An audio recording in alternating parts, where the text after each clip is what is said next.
அனைவருக்கும் வணக்கம். Option tricky trade channel மூலம் உங்களை சந்திப்பதில் மிக்க மகிழ்ச்சி அடைகிறேன். நான் உங்கள் சந்தோஷ். நான் செபியில் பதிவு பெற்ற பங்கு ஆலோசகர் கிடையாது. இது பயிற்சிக்கான வீடியோ. எந்த பரிந்துரையும் நாம் வழங்குவது இல்லை. இப்போது கிஃப்ட் நிஃப்டி பார்த்திங்கன்னா நம்மளுக்கு 19,705 வர்த்தகமாயிட்டு இருக்கு. 25 ஜூலை மாதம். அப்போ நேரம் பார்த்திங்கன்னா 7:25 காலையில் அப்டேட் பண்ணி. அப்போ இன்னும் கிட்டத்தட்ட 2 மணி நேரம் இருக்குது சந்தை ஆரம்பமாக.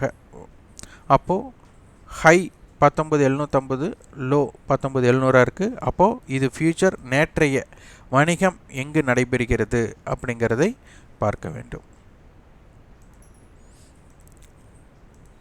ஃபியூச்சரோட நேற்றைய வணிகம் பார்த்திங்கன்னா 19,680 லோ, ஹை பார்த்தா 19,808. அப்போது நேற்றைய லோவுக்கு உட்பட்டு ஆரம்பம் அப்படிங்கிற மாதிரி தான் இப்போதைக்கு இருக்கிறது. என்ன நடக்கிறது அப்படிங்கிறதை பார்க்கலாம். அட்டவணை இப்போ நேற்று முடிவுற்ற அட்டவணை ஸ்ட்ராங்கல் அப்படின்ட்டுருக்கு. அந்த ஸ்ட்ராங்கலோட அவுட்டர் ரேஞ்சில் தான் நம்மளுக்கு க்ளோசிங் ஆகிருக்கு. ஏன்னா 19,700 புட் பார்த்திங்கன்னா நம்மளுக்கு மார்க்கெட் 19,700க்கு கீழே போகக்கூடாது அப்படிங்கிற மாதிரி தான் இதோட அர்த்தம். ஏன்னா 19,700 புட் ஆப்ஷன் அப்படிங்கிறது மார்க்கெட் 19,700க்கு உட்பட்டு இருக்கிற வரை இது ஓடிஎம் ஆப்ஷன். அப்போ அதற்குண்டானது மதிப்பு இருக்காது. இப்போ 19,700க்கு கீழே அவுட்டர் ரேஞ்சில் நம்ம மார்க்கெட் க்ளோஸ் ஆகிருக்கு. இதனுடைய தாக்கம் என்னவாக இருக்கும் அப்படிங்கிறதை பார்க்கணும். இப்போ 19,700 புட் 19,800 கால் அப்படி இருக்கிறதுனால மார்க்கெட் 19,700ம் 19,800ம் இதற்கு உட்பட்டு இருக்கிற வரை இதை ஷார்ட் ஸ்ட்ராங்கல் அப்படின்னு பண்ணியிருக்கிறவங்களுக்கு சந்தை இதற்கு உட்பட்டு இருக்க வேண்டும். இதுவே லாங் ஸ்ட்ராங்கல் எடுத்தவங்களுக்கு சந்தை பார்த்திங்கன்னா 19,700 புட் ஆப்ஷன் நம்மளுக்கு 92 ரூபாய் க்ளோசிங் கொடுத்துருக்காங்க. 19,608, 19,800 கால் 46 ரூபாய் கொடுத்துருக்குறாங்க. 19,846 இந்த ரெண்டு ப்ரீமியத்தை ஆட் பண்ணால் கிட்டத்தட்ட ஒரு 140 புள்ளிகளுக்கு பக்கம் வரும். அப்போ 19,560, இந்த பக்கம் 19,940. அப்போது சந்தை இந்த இரண்டையுமே சேர்த்து பை செய்தவர்களுக்கு, இந்த ரெண்டுமே சேர்ந்து பை பண்ணவங்களுக்கு 19,560க்கு கீழே சந்தை சென்றாலும் 19,940க்கு மேலே சென்றால் மட்டுமே லாபம் கிடைக்கக்கூடிய வாய்ப்பாக இருக்கும். சந்தை இதற்கு உட்பட்டு இருக்கிற வரை லாபம் கிடைக்கிறதுக்குண்டான வாய்ப்பாக இருக்காது. அப்படி கிடைத்தாலும் அது தற்போதைய லாபமாகத்தான் இருக்கும் மொழிய நம்மளுக்கு ஃபிக்ஸட் கண்டிப்பாக லாபம் அப்படிங்கிறது இதனை கடக்கும் பொழுது மட்டுமே நம்மளுக்கு கிடைக்கும். அதுவும் ஸ்பாட் மார்க்கெட்.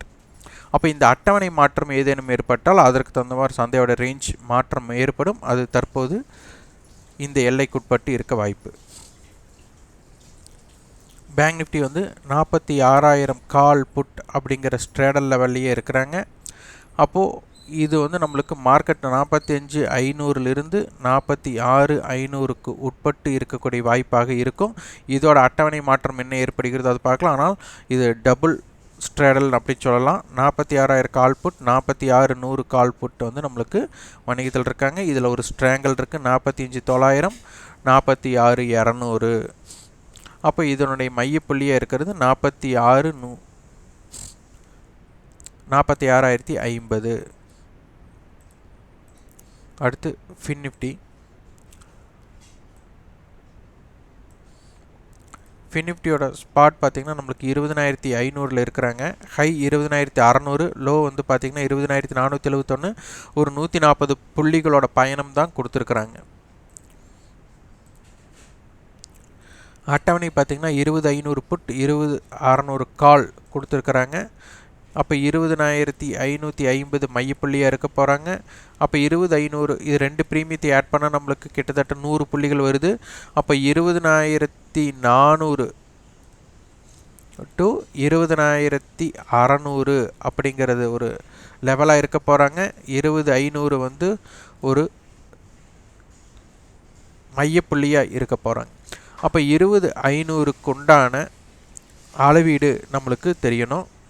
கணக்கீடில் சிறுப்பிலை 20,500, 20,600 இந்த 100 புள்ளிகளும் போது 20,400, 20, 700 மையப்புள்ளி பார்த்தீங்கன்னா 20550 இருக்கும்.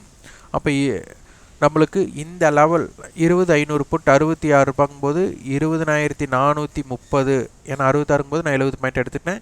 20600 வந்து நம்மளுக்கு 36 ரூபாய், 20636. இதற்குள்ளே இருக்கிற ஸ்ட்ரைக் தான் நம்மளுக்கு 0 ஆர் ஹீரோ இம்பேக்டட் இருக்கும். அதற்கு தகுந்த மாதிரி உங்களோட வியாபார அமைப்பை பயன்படுத்தி கொள்ளுங்கள். 20400 டு 20600க்கு பார்த்தீங்கன்னா 200 ரூபா வித்தியாசம். அப்போ இது 144 ரூபா இருக்காங்க கால். 20600 புட் 117 ரூபா இருக்காங்க. 144 117 அப்போ 11 261 ரூபா. 61 ரூபா டைம் வேல்யூ இருக்குது. இந்த 61 ரூபா தான் இவங்க பிரிச்சுக்க போகிறாங்க. 34 30 ரூபா. அப்போது 64 ரூபா பக்கம் வருது. அப்போ இதுதான் அவங்க டைம் வேல்யூ பிரிச்சுக்க போகிறாங்க. இதுவே 20450க்கு 20550க்கும் 100 புள்ளிகள் வித்தியாசம் வருது. இவங்க 105 ரூபாய் இருக்கிறாங்க, இவங்க 88 ரூபாய் இருக்கிறாங்க. 193 93 ரூபா டைம் வேல்யூ இருக்குது. இந்த ஸ்ட்ரைக்குகளை 20450, 20500, 20550 தான் மோஸ்ட் ஆக்டிவாக பண்ணணும். ஏன்னா டைம் வேல்யூ அதுக்குள்ளே தான் அதிகமாக இருக்குது. அப்போ அதற்குள்ளே இருக்கிற டைம் வேல்யூ 0 பண்ணுறதுக்குண்டான மொமெண்டம் சந்தை பண்ணும். அதற்கு தகுந்த மாதிரி உங்களோட வியாபாரம் பண்ணிக்கோங்க. ஆனால் 20400 டு 20700க்குள்ளே இருக்கிற ஸ்ட்ரைக்ஸை நீங்கள் ஆக்டிவாக வர்த்தகம் செய்ய முற்படுங்க. இந்த வீடியோ உங்களுக்கு பயனுள்ளதாக இருந்தால் லைக் பண்ணுங்கள், ஷேர் பண்ணுங்கள், சப்ஸ்கிரைப் பண்ணுங்கள். கண்டிப்பாக உங்களுக்கு ஃபீட்பேக் கமெண்ட் பாக்ஸில் பதிவு பண்ணுங்கள். நன்றி, வணக்கம்.